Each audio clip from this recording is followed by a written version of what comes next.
Traveler, Paimon, are you recovering well?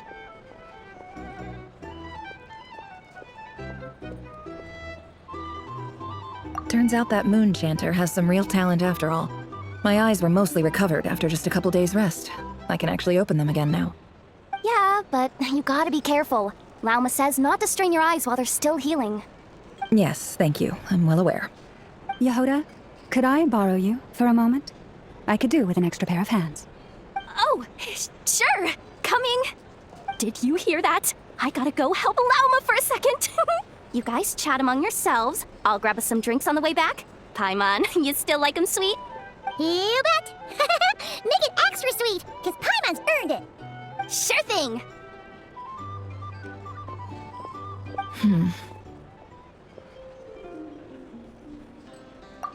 The Raker of Solnari.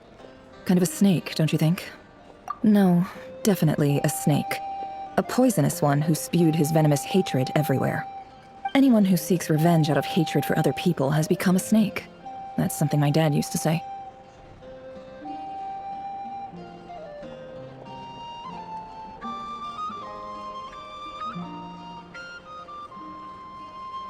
Perhaps. I'm sure it sounds like a very wise and open-hearted perspective to your ears. But me? I think hatred is a perfectly justifiable emotion. What else is left when everything you depended on in life gets stripped away? Something's gotta fuel that drive to keep on living. If you're worried about me, you can nip that in the bud. I'm not someone who gets stuck in the past. It's just... I suddenly feel like I was wrong to call my father a liar. He was just a fool. That's why the academia turned their back on him, and why the other tribes ganged up on him. Oh, Father. How much better things could have been if you were a skilled liar. Look at the Ibis King. Thoth is a fiendishly cunning liar. And yet, strangely, he feels more like a father to me than my real dad ever was. He's never brought it up, but I'd bet he feels the same way. Why else would he give me the power to perceive the truth, while at the same time training me in the art of deception? Well, King Deshret banished him to Aru, which is essentially a prison, and posed 3 questions to him. He promised that he'd have his freedom if he could find the answers. His response was to take on a physical form and approach me, hoping that I could become his envoy and search for one of the answers on his behalf. Did he really think I'd fall for that? He's stuck there. He can't make me return what he gave to me. So that's enough for you to decide he's nice, is it? He's a prisoner, and he was scared. So he decided to perform some good deeds to win people's approval. He lives in fear because he's a deceiver. How is Rerir any different? You can't work as a spy your whole life and expect a happy ending. It's preposterous. Yet I can't say I don't understand it. Liars live in the darkness of their own making, but it's still human nature to want to go on living. They say that a liar's soul is the most worthless thing in the world. What do you think? Oh, really? Well, it takes a very kind person to find compassion even for liars. If you ask me, the soul of a liar really is worth nothing, because all they care about is themselves. For example, when something good falls into my lap, I don't go sharing the news around. Stops other people trying to steal it from me.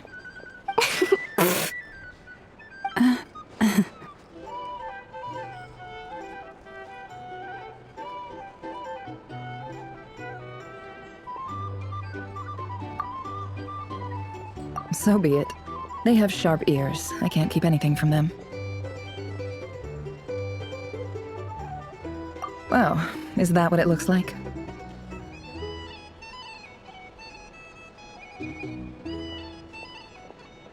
Well, you all know my past now, and I can't simply eliminate everyone who knows too much. So I guess I just have to put up with you, for the foreseeable future at least. When you find yourself in a situation you can't control, the safest play is to keep calm and start monitoring everyone involved like a hawk. In the intelligence world, you need to have a sense of perspective and play your hand accordingly. If you understand what's at stake, please ensure my secret is safe with you. I trust you'll respect my wishes as a friend. But don't forget, I will also be watching you like a hawk.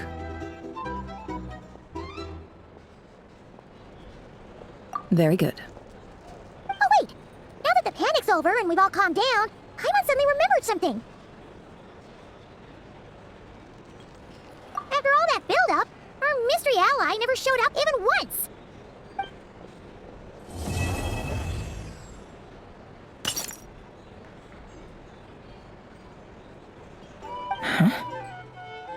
I imagining things?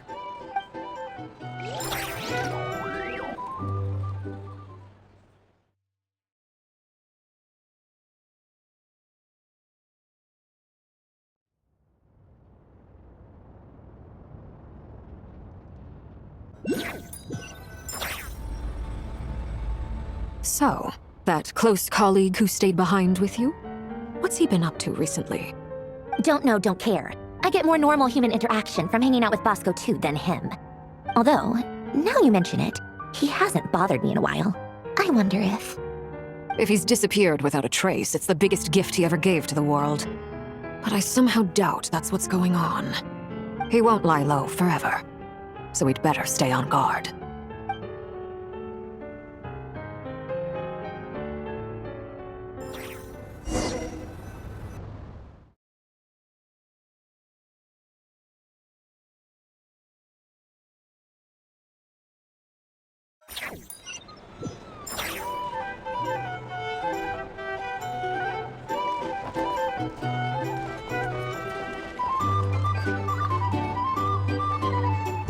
How have you been holding up?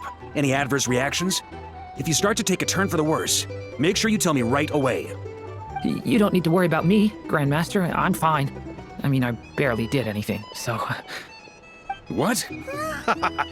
You're too humble, young man. You played an indispensable role in the battle for Nod-Krai. We can't thank you enough for your support. Sometimes, when people praise you, it's because you deserve it. The best thing is to accept it calmly and with grace. It's important to learn how to respond to words of admiration. Let's do a quick demonstration. Albedo, that was an incredible feat of alchemy. The pressure was on, but you worked flawlessly at lightning speed to get the job done. Thank you. I can't take all the credit, though. Durin played a big part in forming the alchemical array. See? Did you catch that? A masterclass in how to take a compliment. Oh, okay, yeah. I did work pretty hard to help prepare for the battle. Hey, you guys!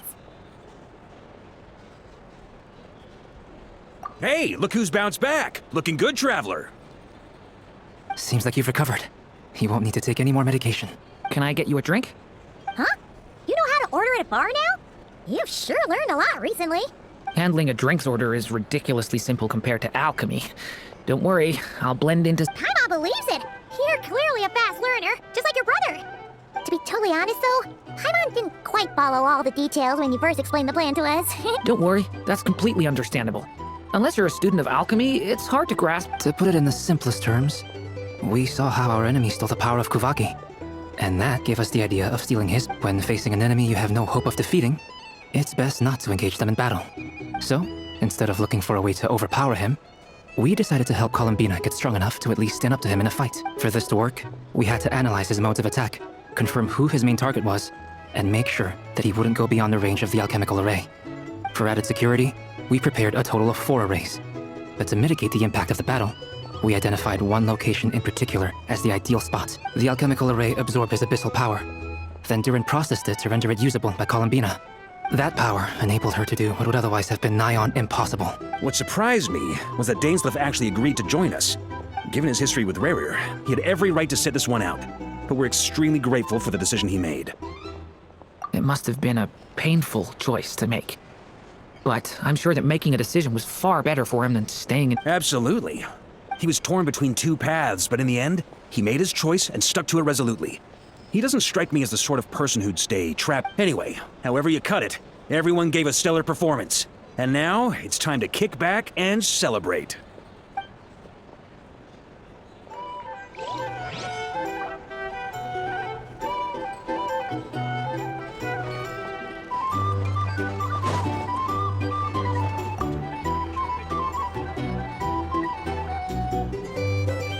Ah, Lord Sangama Bay. How lovely to see you. I must thank you for the device you provided. It was an enormous help. Would I be right in thinking that it was developed by the Academia? Why come and ask me when you clearly know already? I mostly came to thank you. That's more like it. A little gratitude goes a long way with Lord Sangama Bay. Play your cards right, and you might even stand a chance of becoming my long-term supplier. The chance to work with such a kind and charitable investor as yourself would be a great honor for the Curatorium. Huh? Charitable? Who said anything about charity? First time hearing about it. Let's see. The first plot of land you purchased in Nod-Krai, your desert interests, and... Stop! What do you think you're doing? Exposing my investment history! It's nothing to hide from. They're all perfectly legitimate investments. And some of the land you purchased was with the intent of building a sanctuary? Yes, I heard about that too. How did you... You're a curious case, Lord Sangamabe. You don't like people finding out about your good deeds, do you? But I'm afraid no matter how hard you try to keep things under wraps, where there's a will, there's a way. You did it for Sumeru, didn't you? It was empty land that was gonna go to waste otherwise. I figured if I built something there, it might at least get some use in an emergency. Disasters are capricious things. They strike without any warning. I've lost family to a disaster before, and I don't want to lose any friends or business partners if I can help it. My elder sister used to dream of finding a sanctuary. Somewhere with plenty of food, water, and medicine. Where everyone could live happy lives. It was something I looked into, but after discussing things with the Dendro Archon, I decided on a more effective strategy.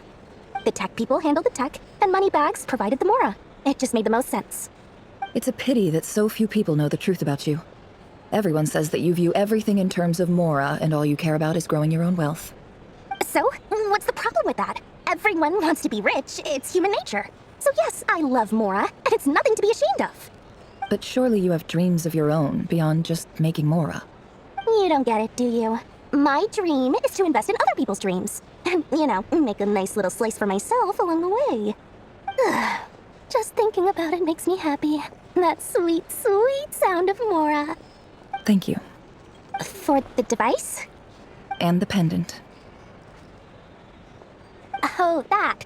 I was just returning a favor. Don't worry about it. Seems like we've both been away from home for a very long time.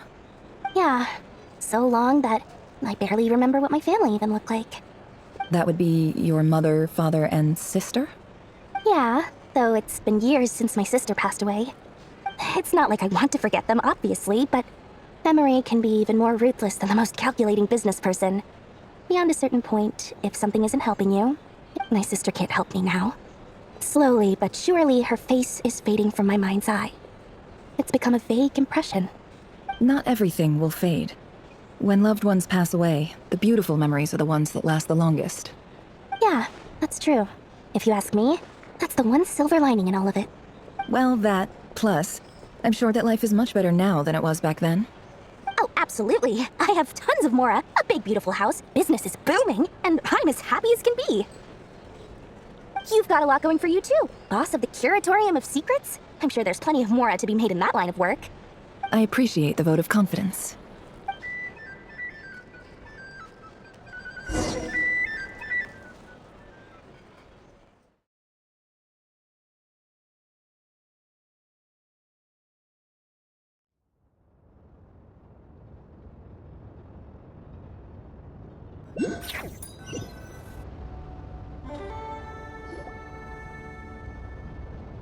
That's the only reason you're here. Yes. I've thought a lot about it. And I've realized that you, me, and Arlecchino, I think this is very important. So I felt I had to come and tell you. Well, this is a new one. I'm so moved. I can't even hold my teacup. If that's all, you can leave now. Do you not want to be friends with me? Or is it that you prefer being coworkers? What is this, Columbina? Are you deliberately testing my patience threshold? Right now, my politeness module is active. But if you say another word, I swear I'll shut it down. If your politeness module was active, wouldn't you say the word please at some point? Polonia, please see Lady Columbina to the door. Will you still invite me to your next tea party? What? Yes, I think you will. Bye-bye, dear Sandrone.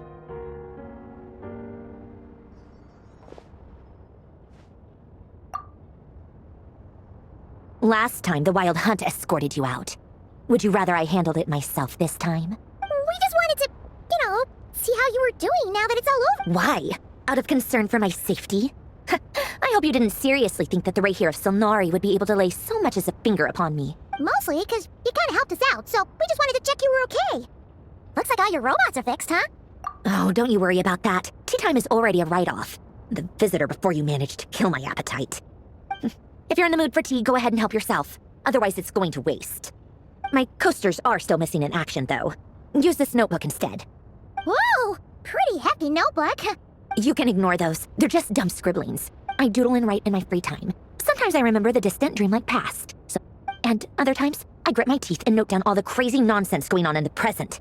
Some people do the crosswords in the newspaper. This is my equivalent of that. Trying to predict the future is like daydreaming, and writing about the present just makes me furious. The past is my favorite. If nothing else, it's already set in stone, so I don't have to rack my brains trying to figure... Although, having said that, the only vaguely interesting memory in my past is probably that guy they call... Who else? Pretty much all the mecha and Fontaine are his personal handiwork. Wait, are you saying you know him? I mean, I guess we were friendly enough. Yep. In fact, I'm probably the only normal person left who knew him at all. We used to chat occasionally back when he was still around. Before he passed away, he asked me to destroy all his manuscripts.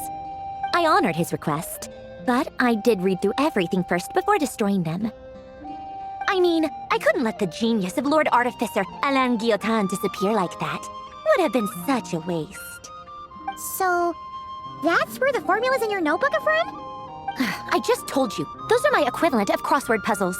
They're just dumb formulas that I solve for fun. Alain's work was like epic poetry. The formulas in my notebook are just silly little riddles in comparison. Not that there's anything bad about them. I mean, at least, solving those riddles isn't going to hurt anyone. Except me, because I lose a few brain cells in the process. Anyway, while we're on the topic, I might as well tell you about what happened to him and his friends. Alain Guillotin had two close buddies, René and Jacob. They spent their childhood years together in the Nod-Krai Institute. They were all quite competitive, so there was some rivalry between them, but it was a friendly rivalry. But beneath the friendship and the rivalry ran something deeper, a sense of nostalgia for the past. Unfortunately, childhood would end, the prophecy would come true, the apocalypse would arrive, and the future would never be. A mad dream that would normally only capture the minds of lunatics began to take root in their hearts. A dream of saving the world. And if René and Alain had been people of lesser wits, that dream would probably have ended up as something for them to joke about in their older years. But alas, they were some of the sharpest minds around. They nurtured that dream with the full power of their intellect, and it grew into something that ate away at their souls. The first of them to fall under its spell was René. Against Alain's wishes, he persisted in experimenting on a mutual friend of theirs to try and save their life. Alain did not approve and parted ways with René. It's complicated. Alain wanted to believe that René only did what he did for the sake of their friendship. But when he told me about what happened, I could tell he still had some suspicions about René's motives. Perhaps the seed that would grow into a nightmare had already sprouted in René's mind. Even then. The next time they met, René's soul had been completely engulfed by the dream of salvation. His futile attempt to change the tide of fate only resulted in a wave that swallowed up the world, even before the apocalypse came. And although that wave died down eventually, I hear that it just recently came back with a vengeance. As I understand, René wanted to live out his dream of salvation once more. But I'm told that the attempted resurgence finally died out for good. At long last, René awoke from his deluded dream. What do you think of René? Do you admire his transcendent genius? His view that any price was worth paying to achieve the lofty goal of saving the world? Or do you despise him? Dismiss him as an evil madman who wrought havoc on the lives of everyone around him as he pursued his delusional dream. Same difference, really. Just a matter of perspective. What a cop-out. But I suspect you'd have a more incisive and insightful answer if we dug into it further. I don't like fanatics who give up their whole lives for their ideology. Nor do I like fools who let their delusions take control. Maybe I could understand if René had just been an ordinary person. But he had a sage-like... Anyway, that's enough about René. Now, moving on to Alain Guillotin, the Lord Artificer. He managed to put a stop to the first storm whipped up by René. But after that, Alain lost his friends and family. To his credit, I suppose, the loss of his family and friends was purely a tragic accident. It's not like Alain sacrificed them for his cause or anything. After that, the only thing supporting his work was the same dream that had dragged his closest friend down to the... But although the desire to save Fontaine drove him to found the Fontaine Research Institute, Alain continued to reject any form of transcendental knowledge or power. He was suspicious and fearful of it, having seen the way it had affected his closest friend. I think that formulas and machines derived solely from human intellect were the only thing that gave him a sense of spiritual comfort. Yet Alain's intellect was simply too great. It barely left him space to breathe in his lifetime. Once he realized that the end of his life was approaching, he finally accepted the truth. The Nod-Krai Institute needed someone, and a human being, to see its story through to the end. He quit working on his formulas, trading them in for the fairy tales that had played such a formative role in his childhood, but which he barely touched in his adult life. He told me that the director of the Nod-Krai Institute used to read those fairy tales to the children as bedtime stories. Apparently, they worked wonders at sending kids off to sleep. I think that all he wanted at that time in his life was to be able to sleep deeply without being plagued by depression. By that point, nothing else really mattered. At the very end, he laid down to rest in the ruins of the former Nod-Krai Institute orphanage, while the Fontaine Research Institute he had founded continued tirelessly with its work. Many years after that, tensions over competing dreams would once again cause a rift, this time between members of the Fontaine Research Institute. But the actions of those fools had nothing at all to do with Alain. And that is the story of two people from the Nod-Krai Institute who both wanted to save the world. One went all in on his fantasy of salvation without ever looking back, and ended up calmly sinking to the bottom of the deepest sea. The other sought desperately to burn bright in his life, even though he wasn't sure where he was going. I do sometimes wonder, why is it that people like them have such grand hopes of saving the world? Even the grandest tree starts as a tiny seed. So perhaps, for each of them, their mission to save the world began with a very simple desire. They were young children with friends and family who mattered to them, desires to explore the meaning of life, ambitions to have a successful career. They didn't want to see all of that taken away in one fell swoop. Or maybe they just wanted to find something to anchor themselves within the chaos, to stop them getting quietly swept away by the storms of life. But instead, the search for their own salvation took them down the rocky road laid out by fate. Do you think the desire to save oneself is enough of a justification to try and save the world? The way you said that sounded just like Alain. I asked him the same question back when he was in his prime, putting all of his energy into his work. He gave the exact same answer as you did. No elaboration, just a quick short answer before getting right back to his work. He was always that way. All right, tea time's over. I owe Arlecchino a favor for telling me these stories. I'll have to bring a whole sack of gifts the next time I visit the House of the Hearth. I'm gonna go tinker with Polonia now.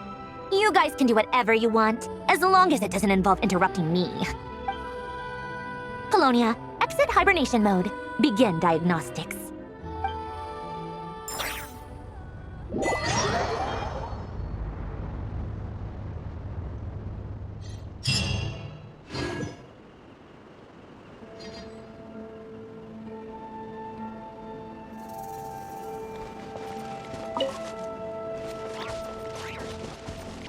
Bet you can't keep up with me.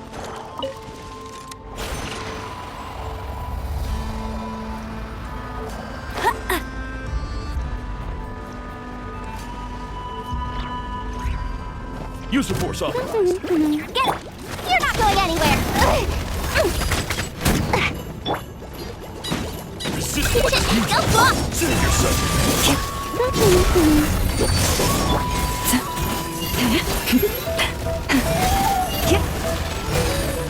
You're my guess. This hope This is futile. Save yourself the pain.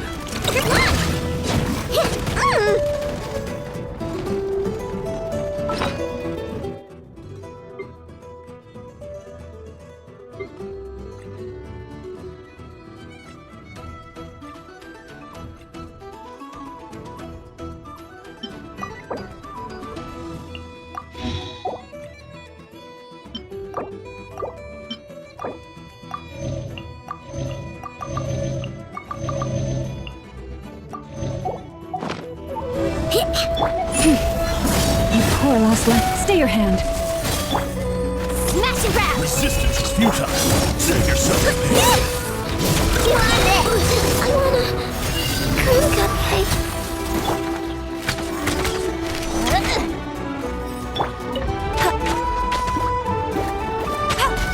Leave this place.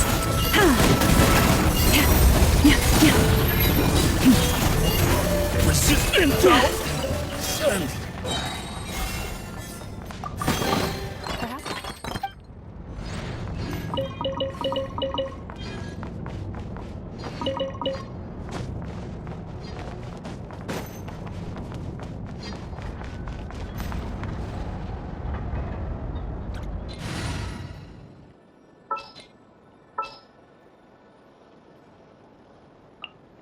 Will we be gone long?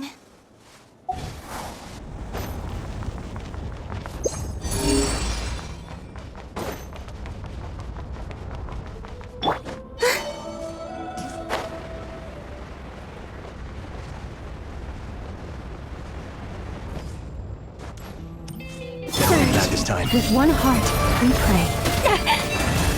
No one escapes my sight! I lost! You'll pay for that! You're my target! Hand it over! Let it rain!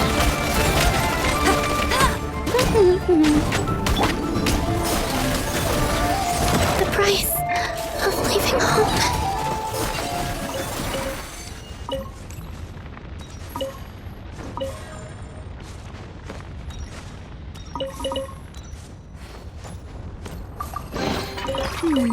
Did they run from home too?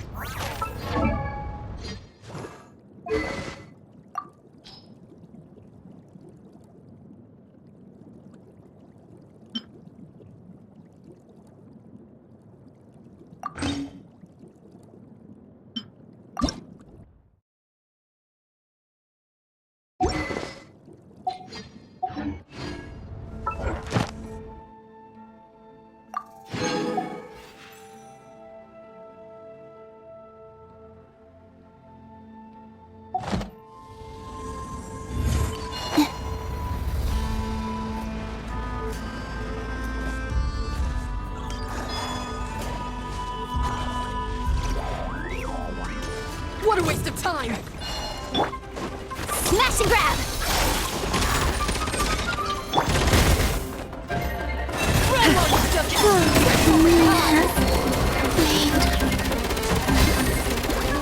By the craftsman of old. You're not going anywhere! I never leave him! No escape!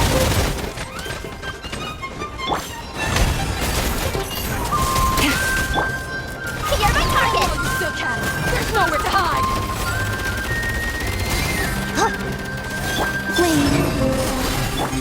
Chorus, protected.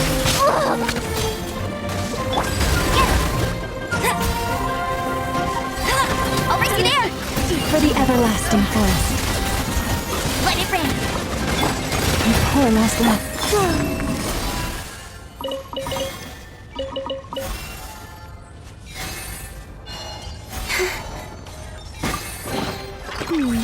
Did they run from home too?